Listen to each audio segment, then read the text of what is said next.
Hello friends, welcome রিসিরা blog. তো আবার আমি তোমাদের জন্য নিয়ে এলাম নতুন একটা ব্লগ। তো এখন আমি যাচ্ছি ভিক্টোরিয়াতে। আজকে আমার এখানে আসার কোনো কথা ছিল না, খুব তাড়াহুড়োর মধ্যেই আর হঠাৎ করেই ভিক্টোরিয়াতে এসেছি। তো যাই হোক, এবার টিকিটটা কেটে নিই, দিয়ে ভেতরে যাই। ভিক্টোরিয়ার ভেতরে যে মিউজিয়ামটা আছে সেটা তো 5টাতেই বন্ধ করে দেয়, তাই সবটা হয়তো আমি তোমাদেরকে দেখাতে পারবো না, যতটা পারছি তোমাদেরকে দেখাচ্ছি। এই যে এখানে কিন্তু আমাদের ভারতবর্ষের ইতিহাসটাকে ফুটিয়ে তোলা হচ্ছিল। আমি বেশ কয়েক বছর আগে ভিক্টোরিয়া এসেছিলাম, তখন কিন্তু আমি এটা দেখতে পারিনি। যাই হোক, খুব ভালো লেগেছে আমার এই জিনিসটা। তবে তোমরা যারা ভিক্টোরিয়া আসবে তারা কিন্তু হাতে একটু সময় নিয়ে এসো, কারণ এই জায়গাটাতে অনেক কিছু দেখার আছে, বোঝার আছে, তোমাদের নিশ্চয়ই খুব ভালো লাগবে। যাই হোক বন্ধুরা, আর বেশি বকবক করবো না, আমিও চলো দেখি, আর তোমরা আমার সঙ্গে এই ব্লগটাকে উপভোগ করো।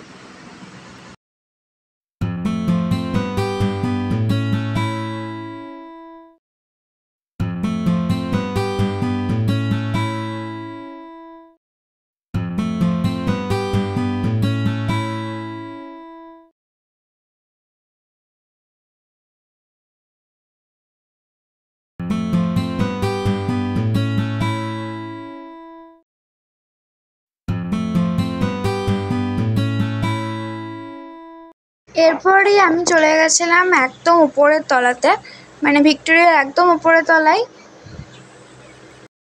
তোমাদেরকে রানী ভিক্টোরিয়ার একটা ঝলক দেখালাম। আর দেখো, এই জায়গাটা থেকে কিন্তু পুরো ভিক্টোরিয়ার ময়দানটা একদম পরিষ্কার দেখা যাচ্ছে।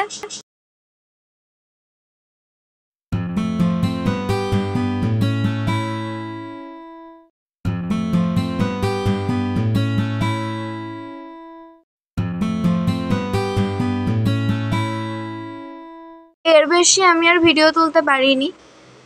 আমি কিছু ফটো তুলেছিলাম, তো সেগুলোই তোমাদের সঙ্গে শেয়ার করছি।